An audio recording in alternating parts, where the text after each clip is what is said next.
Le patron a surpris la femme de ménage, Béatrice, en train de dormir pendant les heures de travail, et l'a humiliée devant tout le monde. Mais plus tard, il le regretterait amèrement en découvrant qu'elle avait sauvé la vie de sa fille. C'était la fin de l'après-midi, l'immeuble de bureau était presque vide. Le silence n'était interrompu que par le bruit des ascenseurs et des pas pressés dans le couloir. Dans le hall, Béatrice, une femme à la peau brune claire, aux cheveux châtains relevés en un chignon simple, portant un uniforme de nettoyage bleu marine usé et de vieilles baskets, nettoyait seule après une longue journée de travail. La fatigue pesait sur son corps, non seulement physiquement, mais aussi sur son cœur. Elle travaillait en silence tous les jours, sans être remarquée, comme si elle n'existait pas. Pendant quelques secondes, vaincue par le sommeil, elle s'assit sur le canapé de la réception pour se reposer. Elle ferma les yeux juste un instant. Dans cette brève seconde, elle ressentit une paix inhabituelle, comme si le monde avait cessé de lui demander autant. La porte vitrée s'ouvrit soudain.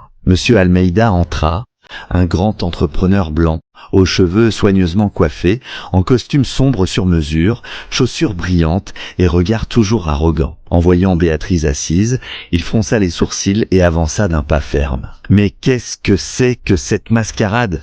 cria-t-il, sa voix résonnant dans le hall. Béatrice se leva, effrayée, le cœur affolé, les mains tremblantes. « Excusez-moi, monsieur, ce n'était qu'une petite minute, je suis très fatigué. » Il la coupa, le regard plein de mépris et un sourire moqueur aux lèvres. « Je te paie pour dormir ou pour travailler. C'est pour ça que des gens comme toi n'arrivent jamais nulle part. » Quelques employés, qui traînaient encore par là, regardèrent et ricanèrent à voix basse. Béatrice resta immobile, les yeux embués de larmes, ravalant ses sanglots, incapable de répondre. Monsieur Almeida fit un pas de plus, en haussant la voix. « Si tu étais compétente, tu ne serais pas en train de laver le sol. Je devrais te renvoyer.